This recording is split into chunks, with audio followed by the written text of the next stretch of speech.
જય શ્રી રામ. છેલ્લે આપણે ત્રિકોણની સમરૂપતા માટેની શરતો વિશે ભણ્યા હતા પ્રકરણ 6 ત્રિકોણની અંદર. ત્યાર પછી ત્રિકોણ ચેપ્ટરનો સૌથી અગત્યનો ભાગ કે જે વારંવાર ધોરણ 10 ની જે આપણી બોર્ડની પરીક્ષા લેવાય એની અંદર પૂછાય. લગભગ છેલ્લા 4 કે 5 વર્ષની અંદર દરેક વખતે ક્યારે એવું નથી બન્યું કે આ પ્રમેય પરીક્ષામાં પૂછાણો ન હોય.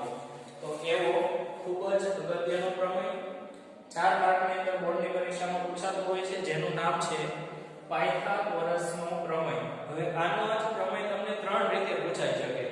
અલગ અલગ 3 રીતે પૂછે, તમારે જવાબ દરેક વખતે સરખો જ લખવાનો છે. કે કેવી રીતે પૂછાય એ પહેલા તો ખબર હોવી જોઈએ. તો પહેલા સીધો આવું સાબિત કરો કે ડાયરેક્ટ આવું જ આપી દે પાયથાગોરસનો પ્રમેય લખો અને સાબિત કરો. બીજું અથવા એટલે કે બીજી કઈ રીતે પૂછાય, તો એવું પણ પૂછાય કે સાબિત કરો કે કાટકોણ ત્રિકોણમાં કર્ણનો વર્ગ બાજુની બે બાજુના વર્ગના સરવાળા બરાબર થાય. ફરીથી કાટકોણ ત્રિકોણની અંદર કર્ણનો વર્ગ એનું જે માપ હોય એ બે બાજુના વર્ગના સરવાળા બરાબર થાય. અથવા એટલે કે ત્રીજી કઈ રીતે પૂછાઈ શકે, તો ત્રીજી રીતે પ્રમેય આવું પણ પૂછાઈ શકે એની અંદર કે કોઈ ત્રિકોણ ABC માં ખૂણો B કાટખૂણો છે, તો સાબિત કરો કે AC નો વર્ગ બરાબર AB નો વર્ગ વત્તા BC નો વર્ગ. ત્રણે ત્રણ રીતે વિચારો તો AC એટલે કર્ણ, બાકીની બે બાજુના વર્ગના સરવાળા બરાબર થાય. એટલે ઉપર જે આપેલું છે એ જ આપેલું છે, પણ ઉપર વિધાન સ્વરૂપે અને આને ગાણિતિક સ્વરૂપમાં આપણને આપેલું છે. અને સૌથી ઉપર સીધું એવું જ પૂછે પાયથાગોરસનો પ્રમેય લખો અને સાબિત કરો. 4 માર્કની અંદર મોસ્ટ આઈએમપી જે પ્રમેય કહી શકાય ચેપ્ટર 6 ની અંદર, તો આમાં ખૂબ જ આપણે ધ્યાન આપી અને સરળતાથી સમજીએ. તો કોઈ પણ પ્રમેય હોય એની શરૂઆત ક્યાંથી થાય, તો પ્રમેય એટલે એને સાબિત કરવો હોય તો પહેલા આપણે પક્ષ લખવું પડે. પહેલા શું લખવું પડે? પક્ષ. હવે પક્ષ એટલે શું, તો પક્ષ એટલે રકમની અંદર આપણને જે આપેલું હોય એ પક્ષ કહેવાય. રકમમાં જે આપેલું હોય એ શું કહેવાય? પક્ષ.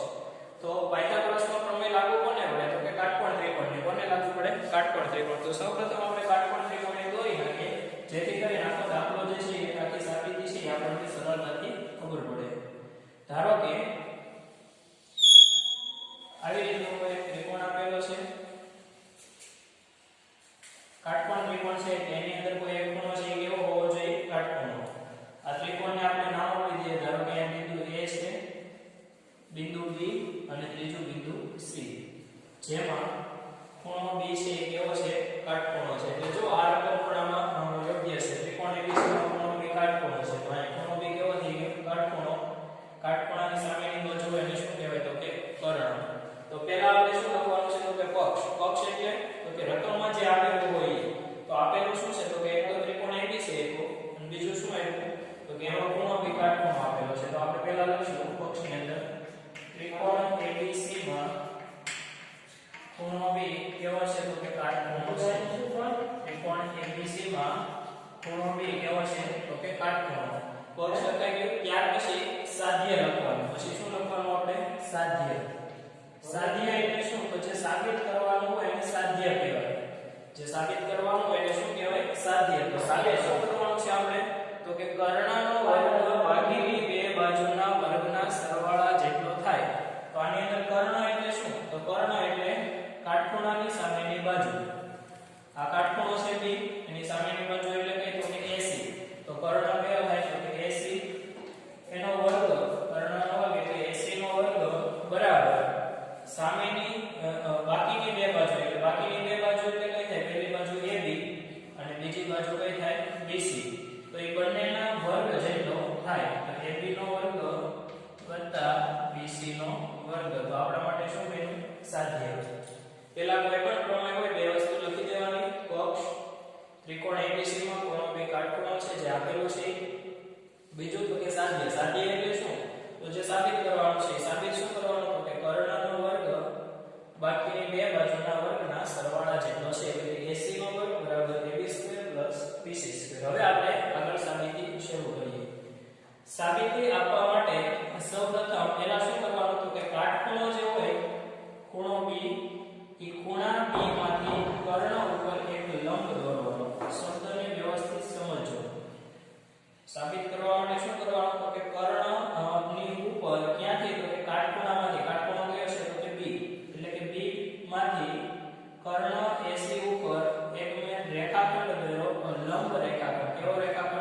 લંબ ઈ રેખાખંડ AC ને જ્યાં છે ને ત્યાં નામ આપ્યું D લંબ રેખાખંડ એટલે શું તો અહીંયા જે ખૂણો બને 90 અંશનો બને આ બંને બાજુ જે ખૂણા બને કેટલા અંશના બને 90 ધારો કે આ એક રેખાખંડ છે આખો ખૂણો 180 નો હોય આપણે શીખી ગયા આ લંબ રેખાખંડ દોરો તો આ બાજુ પણ 90 થાય અને આ બાજુ પણ કેટલા થાય 90 તો બિંદુ B માંથી એટલે કે કાટખૂણામાંથી કર્ણ AC ઉપર લંબ દોરો BD અને નામ કયું થાય BD અહીંયા જે બિંદુ છે નામ D નામ આપ્યું તો D આગળ બનતા બંને ખૂણા કેવા હોય કાટખૂણા તો પહેલા આપણે લખશું કે બિંદુ B માંથી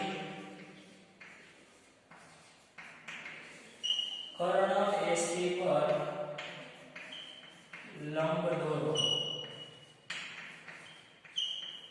એનું કામ શું કર્યું તો કે કાટખૂણા એટલે કે બિંદુ B માંથી કર્ણ AC ઉપર લંબ દોર્યો ખાસ આના બધા સ્ટેપને સમજો હવે તમે આ લંબ દોર્યો અહીંથી એટલે આ જે આખો ત્રિકોણ હતો ABC એ ત્રિકોણ ABC ના બે ભાગ પડી ગયા ત્રિકોણ ABC નું શું થઈ ગયું બે ભાગ પડ્યા એક ભાગ અને બીજો ભાગ તો પહેલો જે ભાગ છે એ કયો છે તો કે ADB પહેલો કયો ભાગ છે તો કે ત્રિકોણ ADB અને નીચેનો બીજો ભાગ છે એ કયો પડ્યો તો કે DBC ફરીથી બિંદુ B માંથી AC પર લંબ દોરો એટલે બે વાત થાય એક તો અહીંયા જે ખૂણા બને કાટખૂણા બને બીજું કે જે ત્રિકોણ ABC હતો એ ત્રિકોણ ABC ના બે ભાગ પડી ગયા પહેલો ભાગ પડ્યો ABD અને બીજો પડ્યો DBC હવે આપણે એક મુદ્દો ખાસ એ સમજવાનો છે કે અહીંયા જે ત્રિકોણના બે ભાગ પડ્યા તમને એક બાજુ સમજાવું છું ધારો કે આ એક ત્રિકોણ હતો આપણો ABC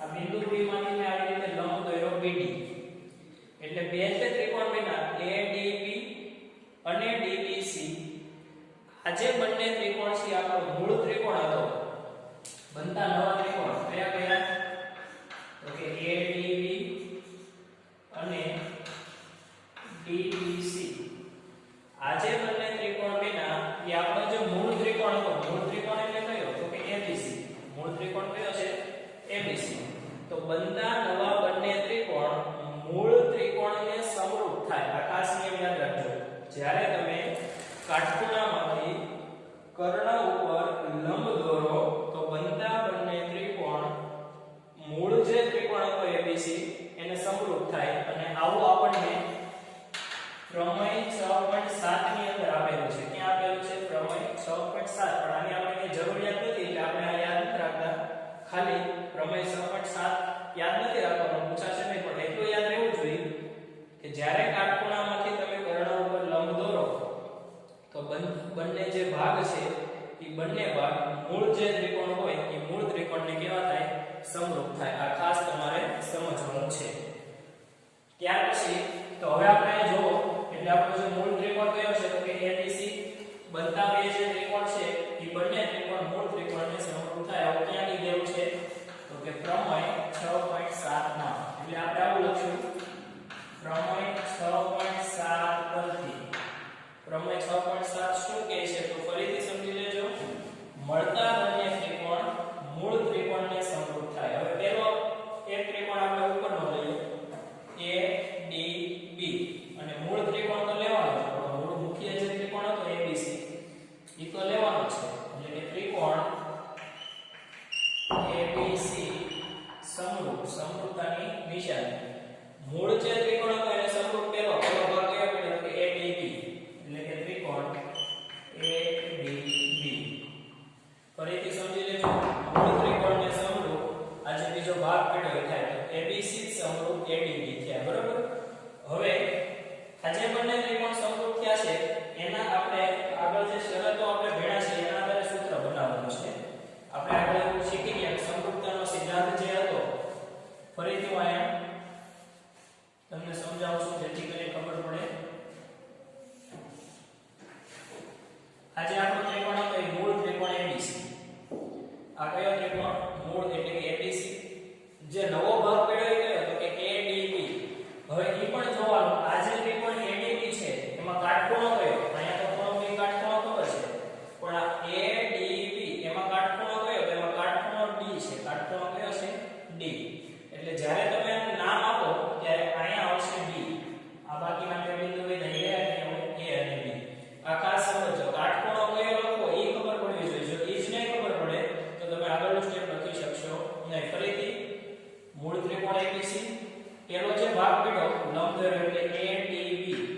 કાટખૂણો કયો તો કે ડી, એટલે ડી ને મેં આ લખ્યો તો એ ડી ડી.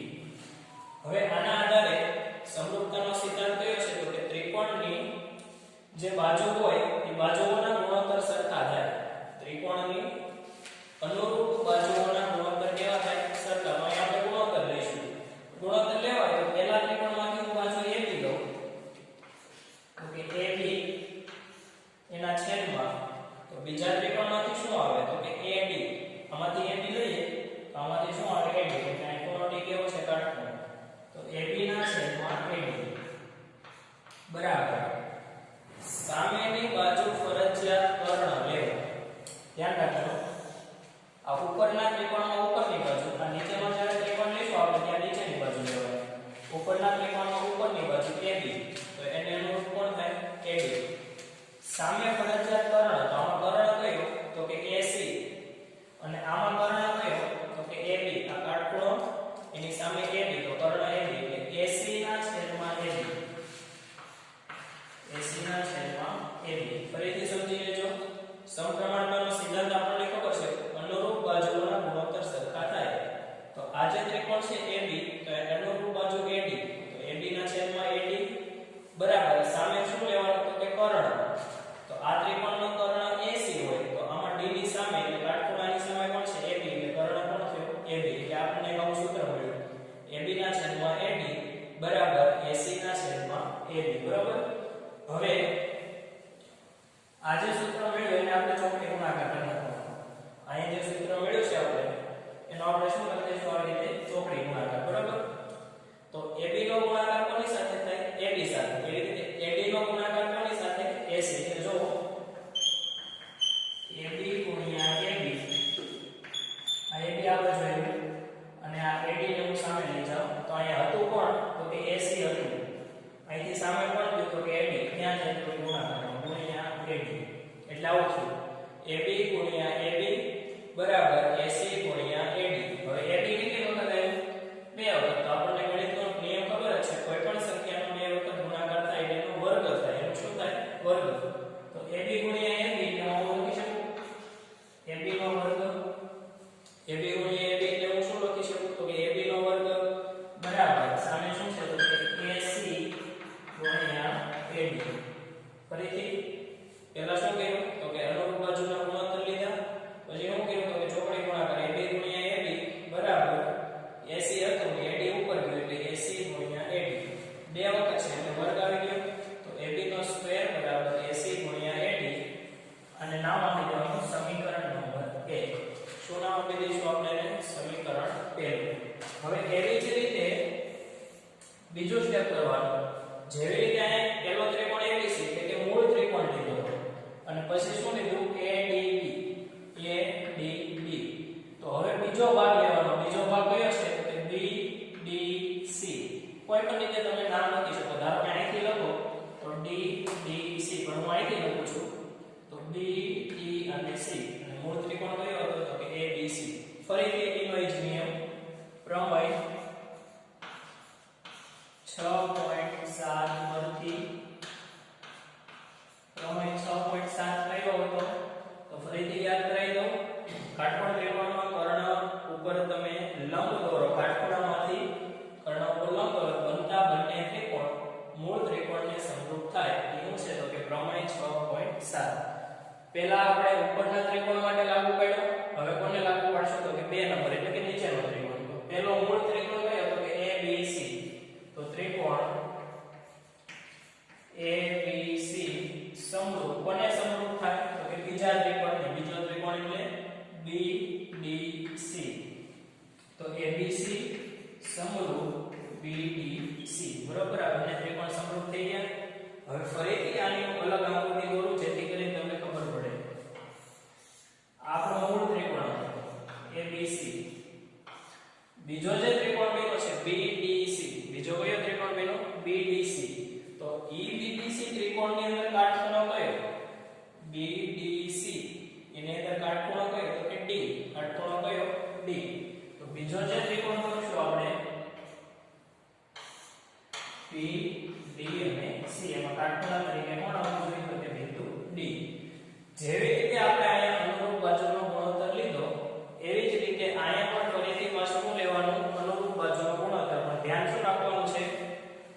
આની અંદર આપણે ઉપરની બાજુ લીધી હતી, આની અંદર નીચેની બાજુ લેવાની. તો આમાં નીચેની બાજુ કઈ થાય?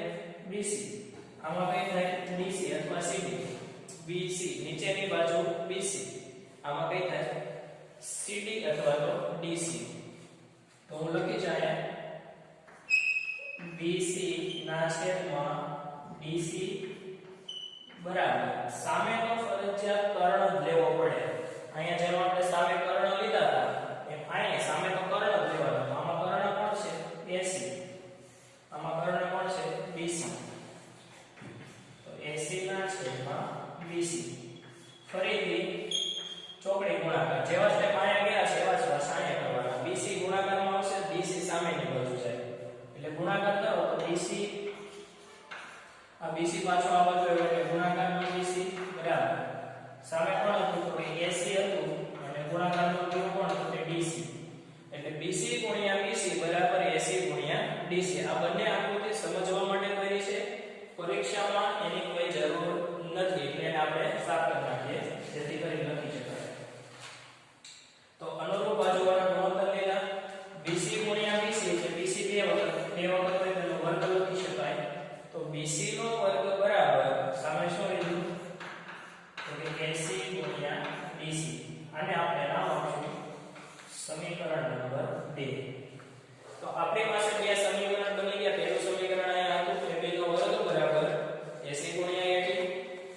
બીજું સમીકરણ આપણને અહીંયા મળ્યું BC નો વર્ગ બરાબર AC ગુણ્યા DC. બંને સમીકરણ કેમ મળ્યા? તો એના માટે આ બે ટાઈટલ યાદ રાખવાના. પ્રમેય 6.7 કયો છે? તો કે કાટખૂણામાંથી કર્ણ ઉપર લંબ દોરો બનતા બંને ત્રિકોણ મૂળ ત્રિકોણને સમરૂપ થાય. હવે જે બે સમીકરણ મળ્યા છે એનો સરવાળો કરવાનો. સમીકરણ 1 અને 2 નો સરવાળો કરતા સમીકરણ 1 અને 2 નું શું કરી દેવાનું? સરવાળો. સમીકરણ 1 અને 2 નો સરવાળો કરો તો એ આપણને ખ્યાલ હોવો જોઈએ કે એમાં ડાબી બાજુનો સરવાળો ડાબી બાજુ અને જમણી બાજુનો સરવાળો જમણી બાજુ. તો આમાં ડાબી બાજુ AB નો વર્ગ BC નો વર્ગ બરાબર. કઈ સરવાળો કરો એટલે AB નો વર્ગ વત્તા BC નો વર્ગ. AB નો વર્ગ વત્તા BC નો વર્ગ બરાબર ના બરાબર. હવે આ બાજુ શું છે? તો કે AC ગુણ્યા AD. તો એવું પહેલા લખી દો AC ગુણ્યા AD પ્લસ હવે આ બાજુ કોણ છે? તો કે AC ગુણ્યા DC. AC ગુણ્યા DC બરોબર. હવે શું કરશું? તો આગળનું સ્ટેપ શું કરી શકાય? તો જોવાનું કે આ બંને બાજુનો વર્ગ આવી ગયો છે. AB નો વર્ગ આવી ગયો BC નો. એટલે જો આપણે સાબિત કરવાનું છે AB નો વર્ગ BC નો વર્ગ એમ આ બે ના વર્ગ એમ. તો વધ્યું કોણ? તો કે કર્ણ વધ્યો. શું વધ્યું? કર્ણ. કર્ણ એટલે AC. કર્ણ એટલે શું થાય? AC. તો આ આખું પદ ગુણાકારમાં છે અને આ બંનેમાં કેમાં છે? ગુણાકારમાં. તો બંનેમાં સરખું કોણ? તો કે બેમાં સરખું કોણ છે? AC. તો AC ને આપણે સામાન્ય કાઢવું પડે. તમે અવયવ ચેપ્ટર શીખી ગયા કે બંનેમાં સમાન પદ હોય સામાન્ય નીકળે બરાબર. તો આને હું આમને લખું છું AB નો વર્ગ વત્તા BC નો વર્ગ બરાબર આ બેમાંથી સામાન્ય શું નીકળે? તો કે AC ગુણ્યા વધે કાઉન્સમાં લખવાનું. આમાંથી AC નીકળી ગયા તો વધ્યું કોણ? AD પ્લસ ના પ્લસ AC નીકળી ગયા તો વધ્યું કોણ? DC. બેમાંથી AC સામાન્ય કાઢ્યા તો આમાં AD વધ્યું પ્લસ ના પ્લસ આમાં કોણ વધ્યું? DC.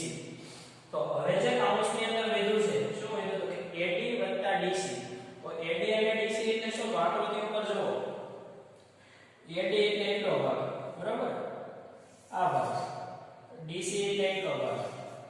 આ બંને ભાગને ભેગા કર્યો AD માં DC ભેળવી દે તો આખું બની જાય. આખું બની જાય AC. તો આ બેનો સરવાળો એટલે શું થશે? AC. એટલે આ બંનેના સરવાળાની જગ્યાએ આપણે શું લખશું? તો કે AC લખશું. તો AB નો વર્ગ વત્તા BC નો વર્ગ બરાબર AC ગુણ્યા AC. AC કેટલી વખત આવ્યું? બે વખત. બે વખત આવે ત્યારે શું લખાય? તો કે વર્ગ. તો માટે આ બાજુ આપણે રાખશું AB નો સ્ક્વેર વત્તા BC નો સ્ક્વેર બરાબર AC ગુણ્યા AC એટલે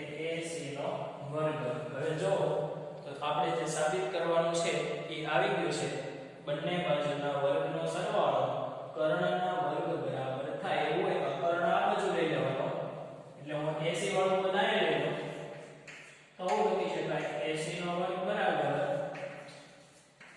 AB નો વર્ગ વત્તા BC નો વર્ગ. તો આ જે સૂત્ર છે એને પાયથાગોરસના પ્રમેયનું પરિણામ કહેવાય અને આપણે જે આખી સાબિતી આપી એને કહેવાય પાયથાગોરસના પ્રમેયની સાબિતી. બહુ સિમ્પલ પ્રમેય છે. 4 માર્કની અંદર પૂછાય, 3 રીતે પૂછાઈ શકે. ડાયરેક્ટ એવું કહી દે પાયથાગોરસનો પ્રમેય લખો. આવું પણ કે કાટકોણ ત્રિકોણમાં કર્ણનો વર્ગ બાકીની બે બાજુના વર્ગના સરવાળા બરાબર થાય અને સીધો જવાબ આપે ત્રિકોણ ABC માં કોનો કોઈ કાટકોણ છે તો AC નો વર્ગ બરાબર AB વર્ગ વત્તા BC વર્ગ. આવું સાબિત કરો. સાબિતી આપવામાં ખાસ ધ્યાન રાખવાનું એક જ પોઈન્ટ યાદ રાખવાનો, કાટખૂણામાંથી કર્ણ ઉપર તમારે રેખાખંડ એક લંબ દોરવાનો અને પછી જે બે ભાગ પડે એ મૂળ ત્રિકોણને સમરૂપ હોય. પ્રમેય સહપટ સાબિત બે વખત ઉપયોગ કરો, બે સમીકરણ મળે, બંનેનો સરવાળો કરો એટલે આપણો જવાબ મળશે. તો મોસ્ટ આઈએમપી પ્રમેય વારંવાર બોર્ડની પરીક્ષામાં પૂછાય છે. આ પ્રમેયનું જેટલી વખત બને એટલી વખત લખી અને રિવિઝન કરવાનું છે અને સાથે સાથે યાદ રાખવાનું છે. અસ્તુ જય શ્રી રામ.